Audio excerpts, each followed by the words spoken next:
The assignment was, recreate ancient armor. Humans said, "Do you want mine cleaned or stained?" The announcement came on a Tuesday morning, which meant nothing to most of the crew aboard Station Helix 9, because most of them did not follow the human calendar. But Jiwon did. He always did. He had a small paper calendar pinned to the wall above his bunk, the kind with photographs of mountains and rivers, and every morning he crossed off the previous day with a red pen. It was a small habit, a human habit, one that none of his alien colleagues understood, but none of them questioned either. They had learned in the 8 months since Station Helix 9 had become operational, that humans often did things that seemed strange and turned out to matter later. The announcement was delivered by Varric, the station's senior coordinator and the head of the Galactic Preservation Council's research division. Varric was tall, gray-skinned, and spoke with the kind of careful slowness that told everyone in the room he had rehearsed what he was about to say. He stood at the front of the main briefing hall, a wide circular room with long curved tables and chairs scaled for at least 6 different body types, and he read from his datapad without looking up. The assignment was simple, he said. The Interstellar Museum of Warfare was preparing a new exhibition on the history of conflict across member species. Each species represented on the station had been asked to contribute one artifact, or a faithful recreation of one, from their own military history. The humans had been assigned ancient armor, specifically plate armor from a period called the medieval era, somewhere between the 11th and 15th centuries of the human calendar. A full set, if possible. Helmet, breastplate, gauntlets, leg guards, the works. There were 7 people in the briefing room that morning. 2 Dravathi, whose biology made them look like tall gray herons with 4 arms. 1 Sorvon, a creature that resembled a smooth dark boulder until it moved. Nara, a Kalani female with pale blue skin and large amber eyes that missed nothing. And then Jiwon, sitting at the far end of the table with a cup of coffee going cold in his hand. Varric finished reading and looked up. He asked if there were questions. The Dravathi researchers immediately opened their tablets and began pulling up holographic references. One of them, a senior archivist named Dahl, was already sketching a wireframe model of a human helmet. The Sorvon researcher made a low sound that translated roughly as acknowledged and processing. Nara was writing notes in neat, precise strokes. Everyone looked busy. Everyone looked like they understood exactly what to do. Jiwon had not moved. He was still holding his cold coffee. He was staring at the briefing table, but not really seeing it. His eyes had that look, the one Nara had noticed before, the one that meant the human was not absent, but was in fact thinking very hard about something, and had simply stopped bothering to look like he was paying attention. Varric asked again if there were any questions. Jiwon looked up. He asked one. He asked whether the armor needed to be functional. Varric blinked. It was a museum piece, he said. It needed to look accurate. It needed to represent the craftsmanship and design of the era. Functionality was not a requirement. Jiwon nodded slowly. He said he understood. But the way he said it made Nara glance at him from across the table. There was something in his voice, not disagreement exactly, more like the sound of a man who had just been told the rules of a game and had immediately begun thinking about how to play it differently. The meeting ended. Nara gathered her notes and watched Jiwon stand, pick up his cold coffee, take a sip without reacting to the temperature, and walk out of the briefing hall without saying anything to anyone. Station Helix 9 had 42 research bays spread across 3 levels.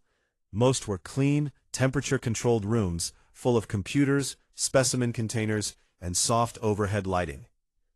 Bay 7 on the lower level was different. It had been assigned to Jiwon 6 months ago when he had put in a request for a workspace with high ceilings, a ventilation upgrade, and a floor that could, as he had written in the request form, take some heat. The station engineers had been confused by the request, but had approved it. They had assumed he meant elevated ambient temperature for some kind of experiment. They had not imagined what Base 7 would eventually become. By the afternoon of the briefing, Jiwon had already been to the station's materials storage and signed out a requisition list that made the inventory officer stare at the screen for a long moment before looking up and asking if there had been a mistake. The list included raw iron stock, a portable forge unit, coal blocks, water barrels, tongs, hammers of various weights, and something called a hardy hole anvil block. There was no mistake, Jiwon said. He smiled and carried the first load down to Base 7 himself. Nara found out about the requisition through the station's shared resource log, which she checked every evening as part of her project planning routine.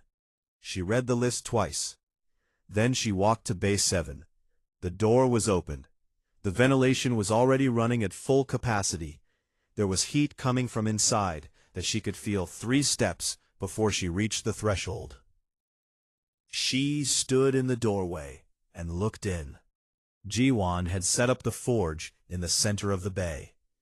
It was a compact unit, no bigger than a large chest, but it was already burning, and the coals inside were going from black to orange.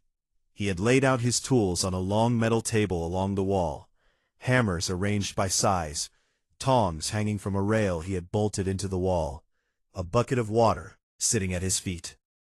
He was wearing a heavy leather apron and gloves, and he was bent over a flat piece of iron stock, measuring something with an old tool that looked like 2 metal arms joined at a point.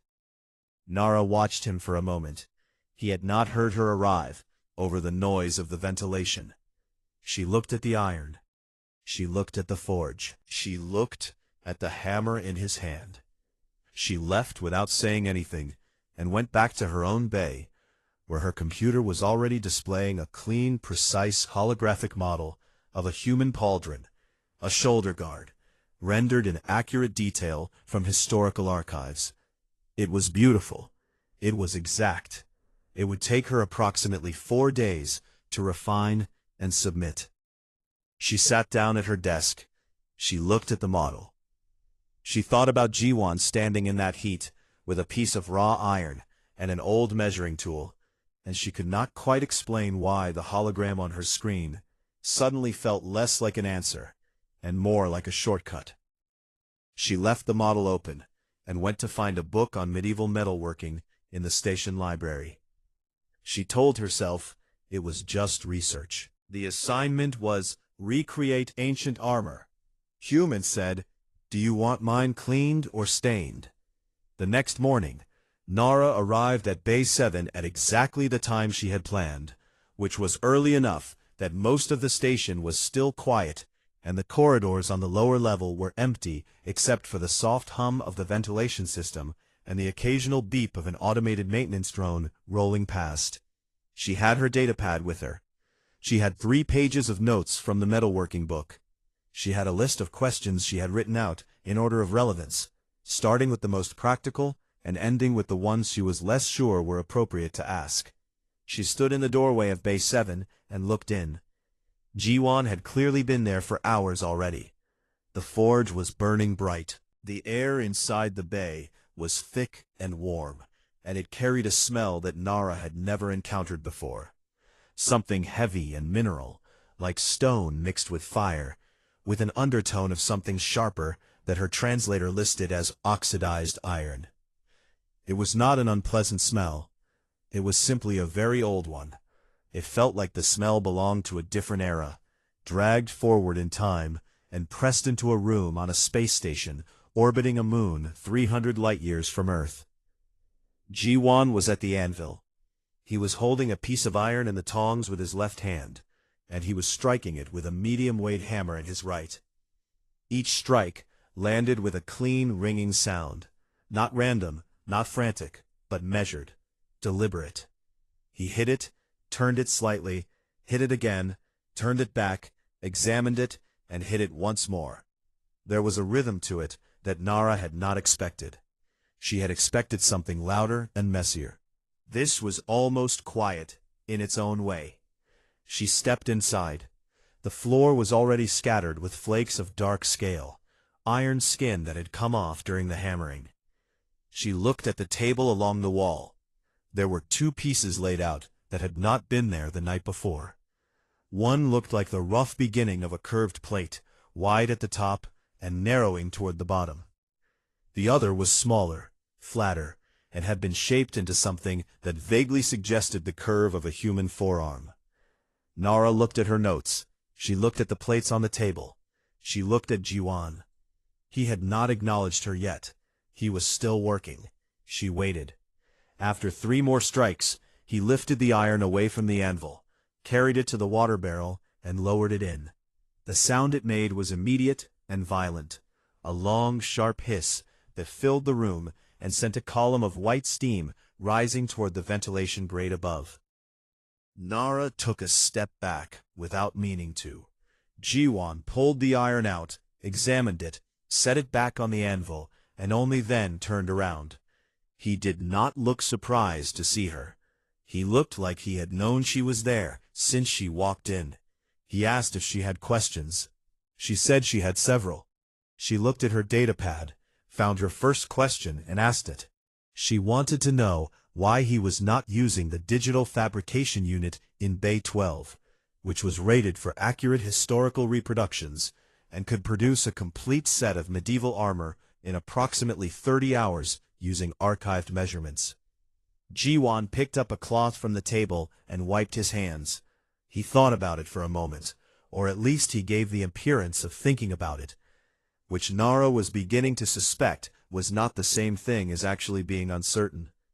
He said the fabrication unit made copies.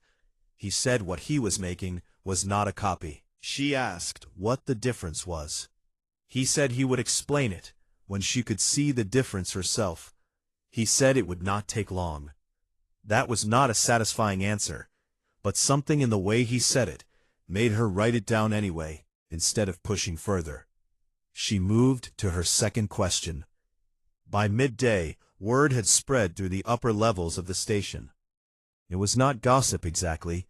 It was more like a ripple of quiet confusion that moved from person to person as people checked the shared resource log or walked past the lower corridor and caught the smell of the forge drifting up through the ventilation. Dal, the Dravathi archivist, came down to look. He stood in the doorway for a few minutes, watched Jiwan work, and then went back upstairs and told his colleague that the human had either misunderstood the assignment or had understood it in a way that nobody else had yet caught up with. His colleague asked which one he thought it was.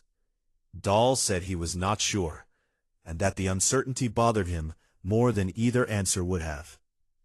Nara, for her part, had stayed in Bay 7 for most of the morning.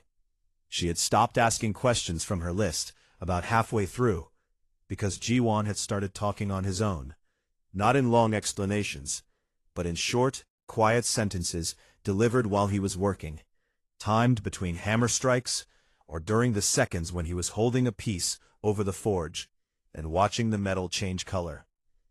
He told her that medieval smiths judged the heat of the iron by its color.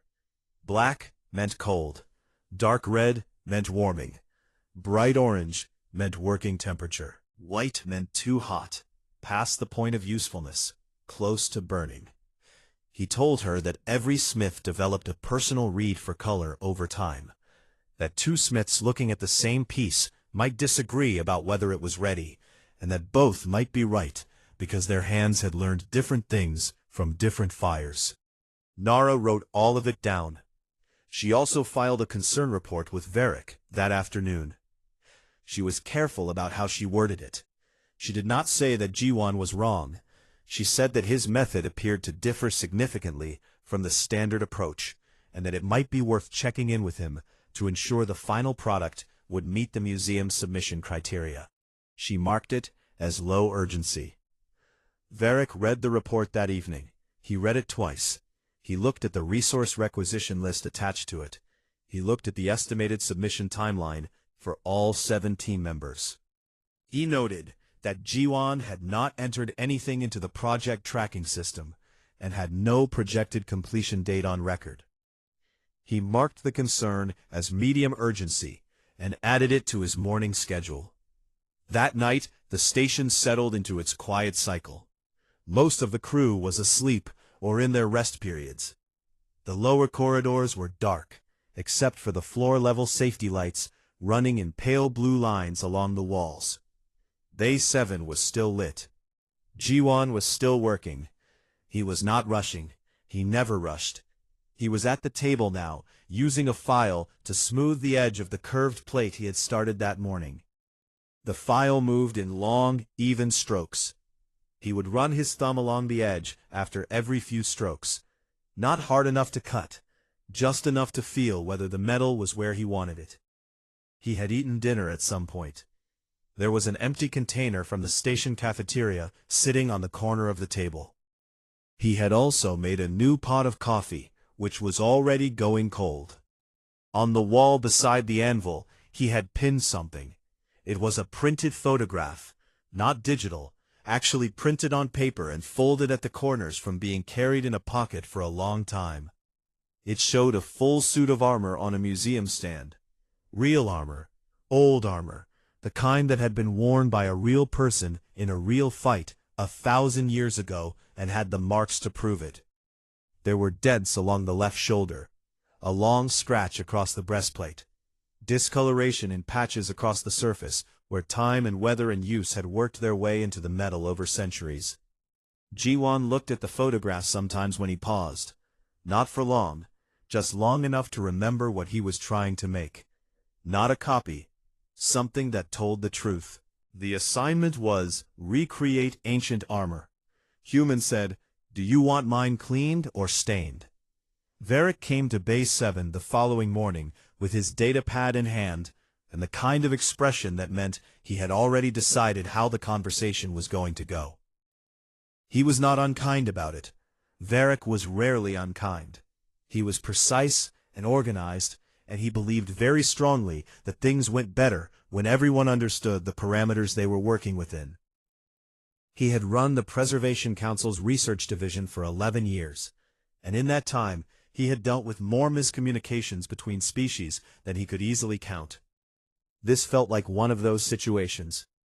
The human had simply gotten the wrong idea about the scope of the assignment, and a short, clear conversation would fix it. He walked into Bay 7 and stopped. He had known from Nara's report and from the resource log that Jiwon was using a forge. He had understood this in the abstract, the way you understand something from a description without fully imagining it. Standing inside Bay 7 was different from reading about it. The heat reached him before he had taken 2 steps past the threshold. The smell of hot iron and coal was thick in the air. The forge in the center of the room was burning low. It was early, and Jiwon had only recently restarted it.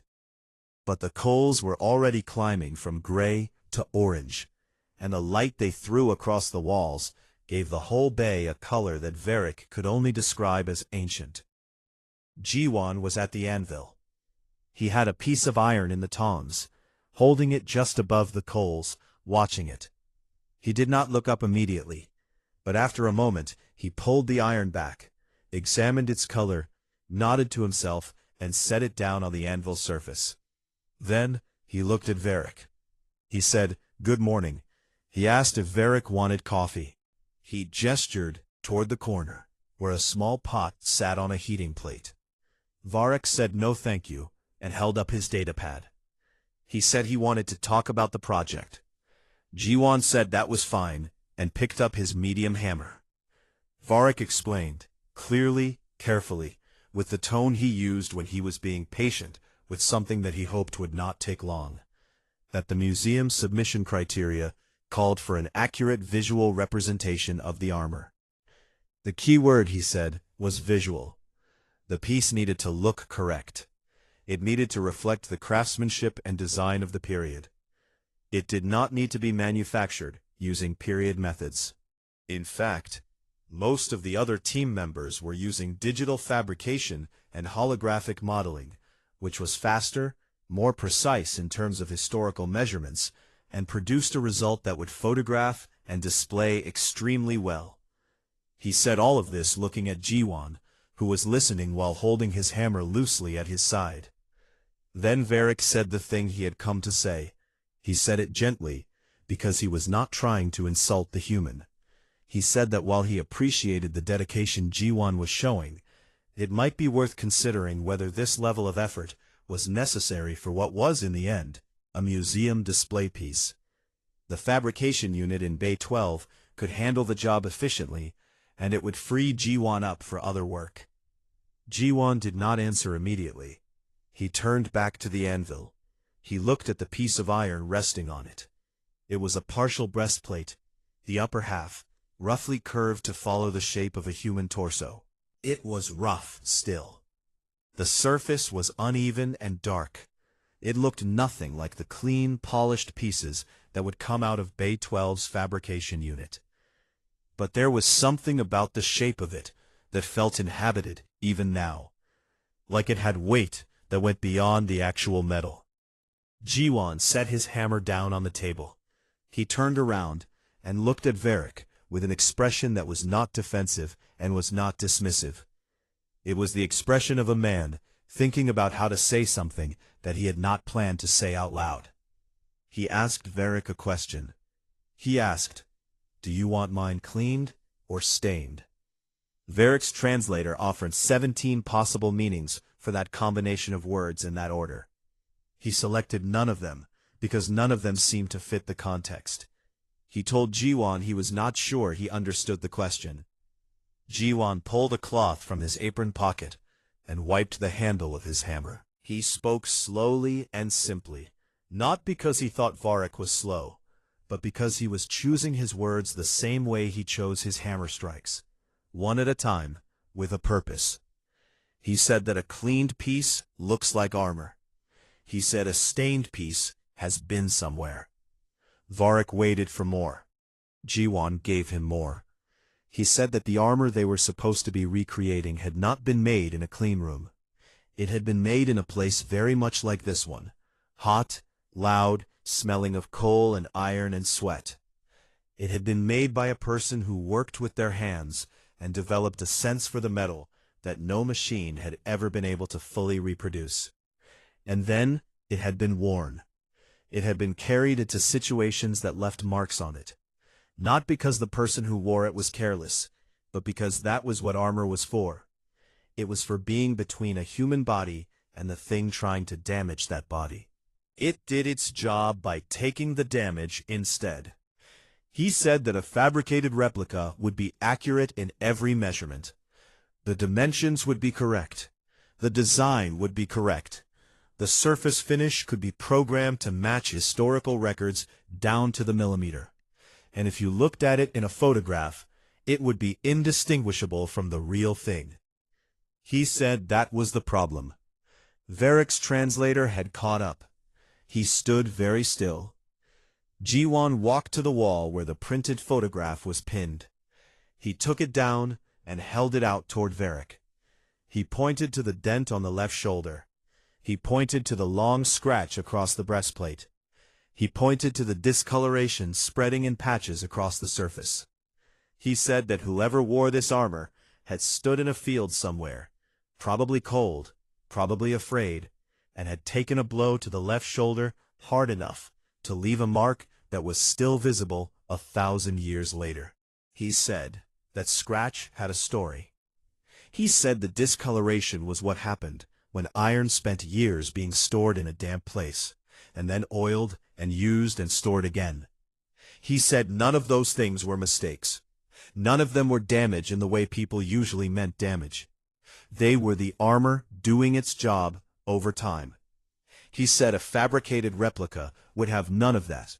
It would be the shape of armor without the history of it. It would be a dressed-up lie. Varric looked at the photograph for a long time. Then he looked at the rough, dark breastplate on the anvil. He asked Jiwon how long the full set would take. Jiwon said 8 days if nothing went wrong, and 12 if something did. Varric looked at the datapad in his hand. He looked at the project timeline. He looked at the submission deadline, which was in 14 days. He stood there doing the calculation in his head. Then he did something he had not planned to do when he walked into Bay 7. He put his datapad under his arm and nodded once. A slow, deliberate nod that in his species meant something close to, "I hear you, and I am choosing to trust this." He said he would note in the project log that Jiwan's method had been reviewed and approved. He said the deadline still stood. He said he expected the finished set at the loading dock no later than the morning of the 14th day. Jiwan said he understood. Varric walked to the door.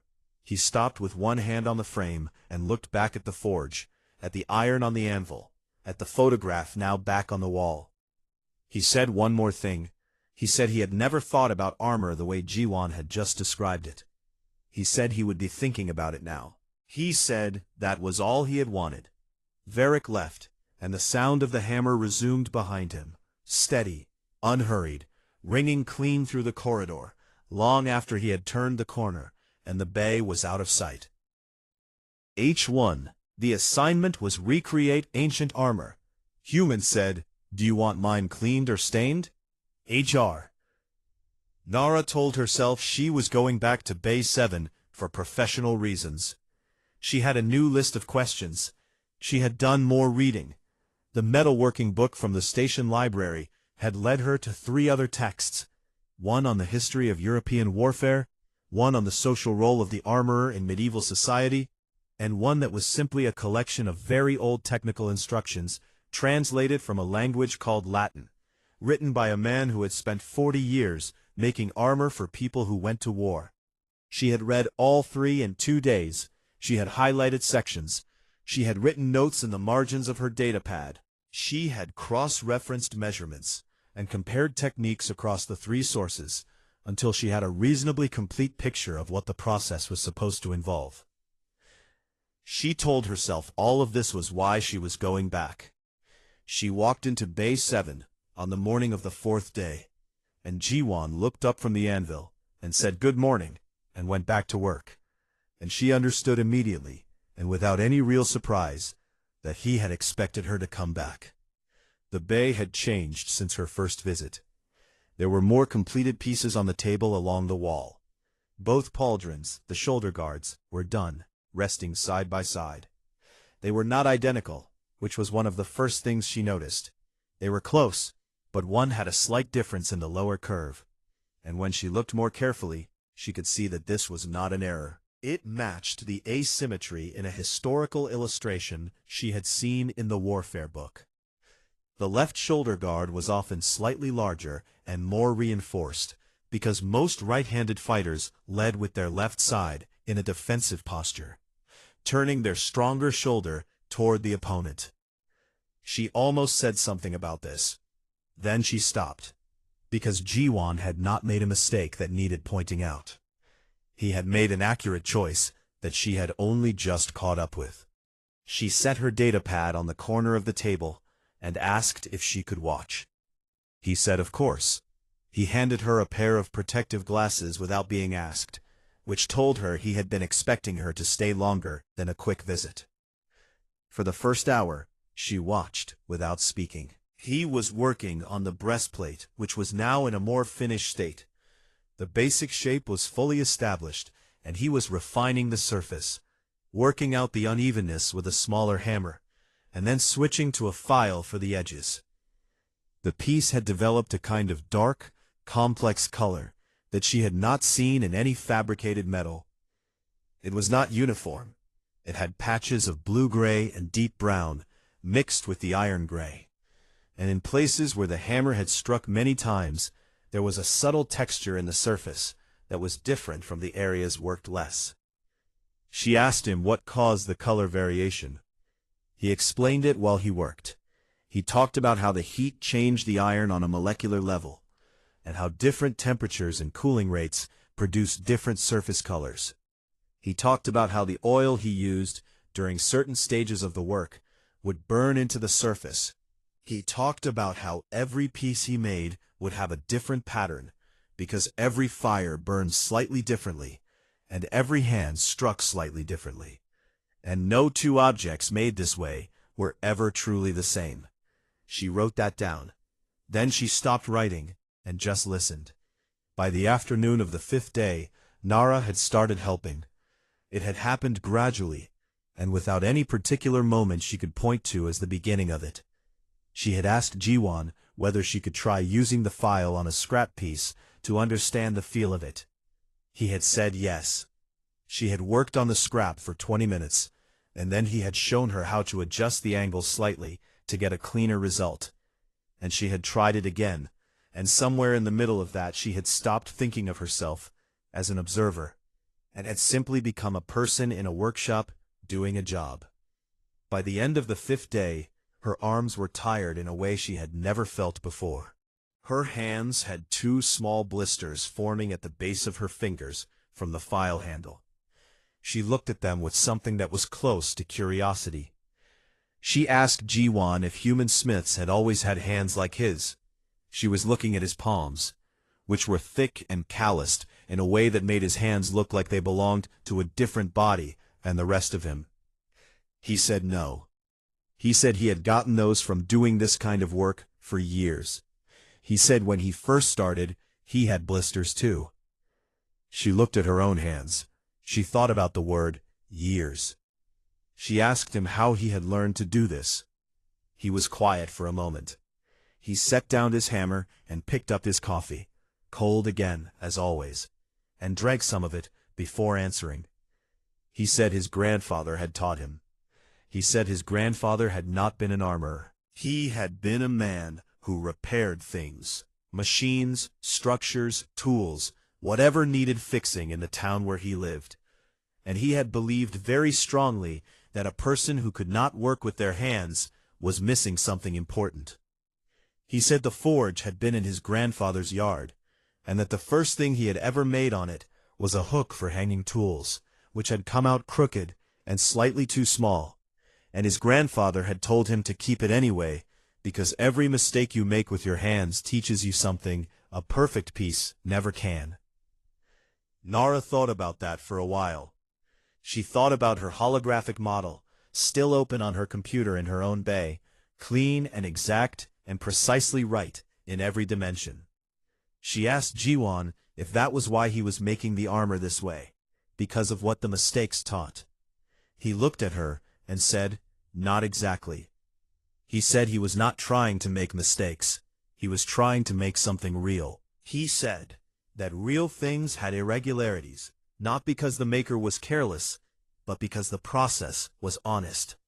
Every irregularity in the armor he was making was a record of a decision. How hard to strike, what angle to hold the piece, how long to leave it in the fire. Those decisions were his, and the marks they left were a kind of signature. Even if no one who saw the armor in the museum would ever know whose hands had made it. He said that a fabricated piece had no decisions in it. It had specifications. A machine had executed the specifications. There was nothing wrong with that for most purposes. But for this purpose, making something that was supposed to carry the weight of what armor had meant to the people who wore it and made it and died inside it, a fabricated piece was not enough. Nara sat with that for a long time. She did not write it down immediately. She let it sit in her head the way something settles when it is true and you are still getting used to it. On the 6th day, Dahl came back. He stood in the doorway of Bay 7 for longer this time. He watched Jiwon working on the helmet. A close helm, Jiwon had told Nara, designed to cover the entire face. And he watched Nara filing the edge of a vambrace, which was the forearm guard, with the careful, slightly too slow strokes of someone still learning the right angle. Dahl watched both of them for several minutes without speaking. Then he stepped inside and asked Jiwon if he could ask a question. Jiwon said, "Of course." Dahl looked at the pieces laid out on the table. He looked at the helmet taking shape on the anvil. He said that his people had a tradition of memorial objects, things made by hand, after a death, to remember the person who had gone. He said the objects were never perfect, because as the tradition held, only something imperfect could belong to a world where real things happened. He said he had not thought about that tradition in many years, and he was not sure why he was thinking about it now, standing in this hot room, watching a human hit iron with a hammer. Jiwon looked at him for a moment. Then he nodded once, slowly, and went back to work. Doll stood there for another 10 minutes, and then quietly left. Nara watched him go. She looked back at the vambrace in her hands. She thought about the memorial objects Doll had described, imperfect by intention, made real by the fact of imperfection. She thought about the armor they were making, which was imperfect by process, made real by the honest accumulation of every decision and every handstrike, recorded permanently in the metal. She thought that maybe those were not two different things at all. She adjusted her angle on the file, the way Jiwon had shown her, and kept working. The assignment was recreate ancient armor. Human said, "Do you want mine cleaned or stained?" On the 12th day, Jiwon finished the gauntlets. He set them on the table beside the rest of the completed pieces, and stepped back and looked at the full set for the first time, as a complete thing, rather than a collection of separate parts. It was the first time he had stopped moving since the project began. Nara, who had been in Bay 7 for most of the last 4 days, set down the polishing cloth she had been using on the leg guard, and looked at the table too. Neither of them said anything for a long while. The armor was not shining. It was not polished to a mirror finish, the way some historical display pieces were restored and presented. The surface had the dark, layered color of iron that had been worked through heat many times, deep gray in the flat areas, lighter where the edges had been filed smooth, with patches of blue-brown discoloration scattered across the breastplate and upper arm guards where the temperature variations during the working process had left their permanent mark. The hammer texture was still visible in places if you looked at the surface at the right angle in the right light. Not rough, not unfinished, but present, honest. There were marks on it that had been put there on purpose, not many. Jiwon had not gone out of his way to damage what he had made. But in a few places he had done what he would have done if the armor had actually been used, a shallow dent on the left shoulder, made with the round end of a ball-peen hammer, a long, faint scratch across the lower breastplate, made with the edge of a file held at a shallow angle, not deep enough to weaken anything, deep enough to tell a story. Nara looked at the dent on the shoulder. She had been in the room when he made it. She had watched him stand at the table with the finished pauldron in his hand, and the ball-peen hammer in the other, and she had seen him pause for almost 2 full minutes before he did it. She had understood the pause. It was not hesitation about whether to do it. It was the pause of someone who understood what they were about to represent, and was giving that weight the time it deserved. She had not asked him to explain it afterward. She already knew. The transport crate arrived at Bay 7 on the morning of the 13th day, 1 day ahead of the deadline, which was not something Varric had expected. He came down himself to oversee the packing, which was not something he usually did for submission logistics. He stood in the doorway of Bay 7 and looked at the armor laid out on the table.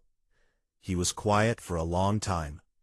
Then he said that he had walked past this bay every day for the past week, and had been hearing the hammer the entire time, and had told himself that the sound meant the project was on track.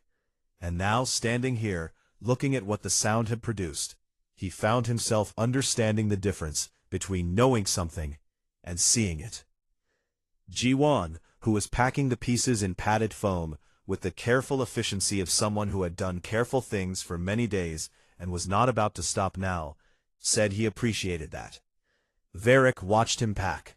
He watched Nara helping from the other side of the table, placing each piece in its foam insert with a precision that was not new to her. Kalani were naturally exact in their movements, but with a gentleness that Varric had not seen in her before. He noted it without saying anything.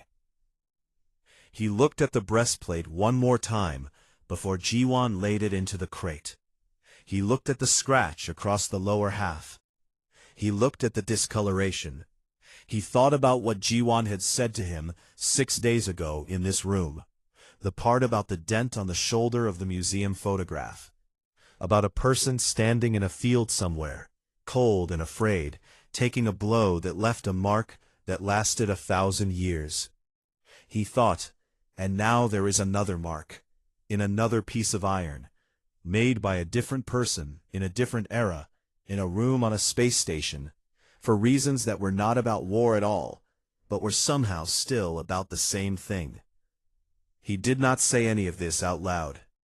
He just watched Jiwon close the lid of the crate and seal it with the quiet finality of someone who had finished something real. The crate reached the Interstellar Museum of Warfare 4 days after it left Station Helix 9. The other submissions had already arrived. The Dravathi piece was a helmet, an extraordinary object, fabricated with perfect accuracy, its surface polished to a cold gray shine that photographed beautifully. The Sorvan contribution was a full set of ceremonial body plating from their early military history. Each piece geometrically exact and rendered in their traditional dark bronze. The other pieces from the other species were similarly precise, similarly correct, similarly impressive, in the way that perfectly executed technical work is always impressive. The museum's receiving team logged all the submissions and prepared them for the exhibition review board, which met on the second morning after delivery. The review board was composed of 7 members, representing 7 species, all of them senior figures in the fields of cultural preservation and historical documentation. They had reviewed hundreds of submissions over the years.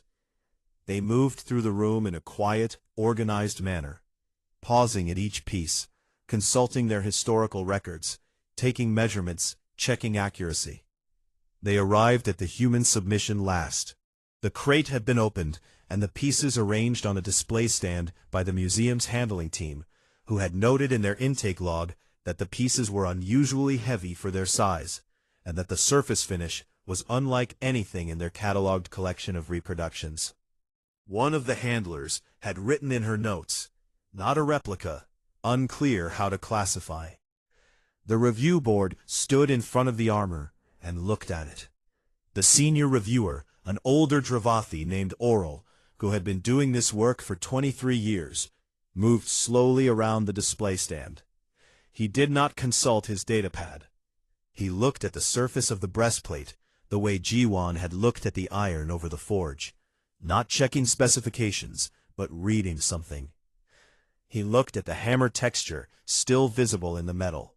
He looked at the discoloration. He looked at the dent on the left shoulder, and he stopped walking. He stood there for a long time.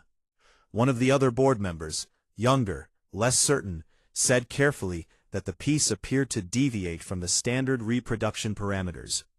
He said the surface finish was inconsistent with a precise historical recreation. He said the measurements, while largely accurate, showed small irregularities that would not be present in a fabricated piece.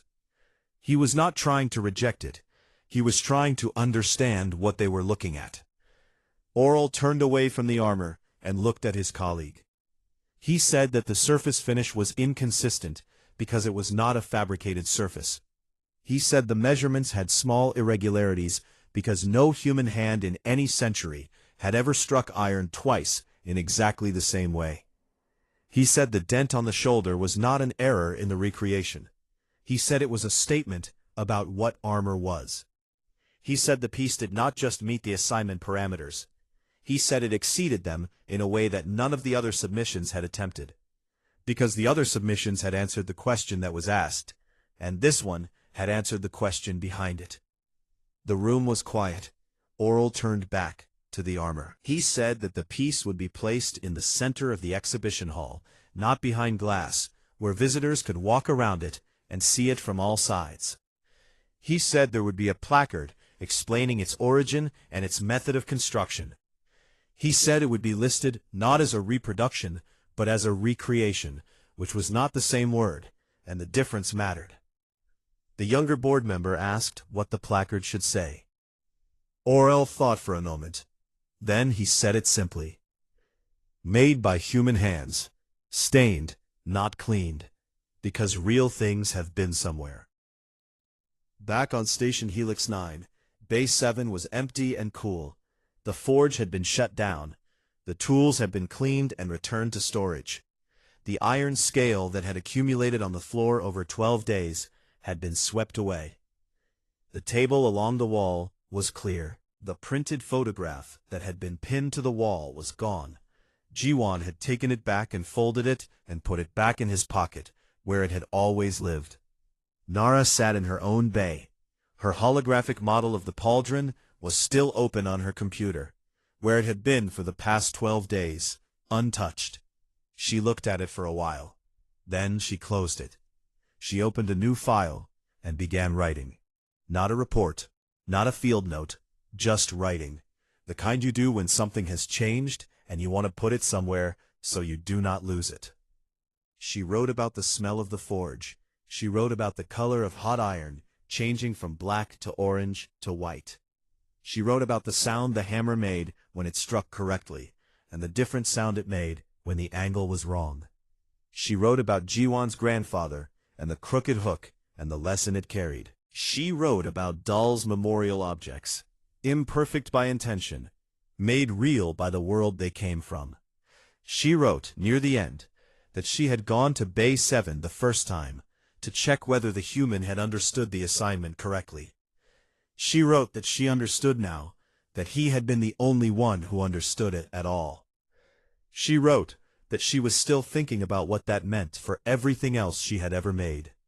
She saved the file and leaned back in her chair, and for a long moment she sat very still, the way Jiwon sometimes went still, when he was not thinking about nothing, but thinking about everything at once. Then she got up, walked to the station library, and checked out a book on woodworking. She had decided it was time to learn how to make something with her hands.